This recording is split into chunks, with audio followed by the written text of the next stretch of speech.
Mga master, may magandang balita ngayong araw galing sa DBM.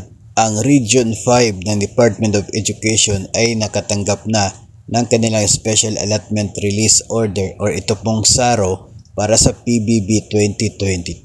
Nagkakahalaga po ng higit 1 bilyon ang halaga ng SARO na yan na lumabas kanina para sa lahat ng mga personnel na school-based School-based personnel lamang po ito ng Region 5 ng Department of Education. So magandang balita po yan para sa buong DepEd family na nasimula na yung pag-release ng allotment para sa PBB 2022 sa Region 5 po.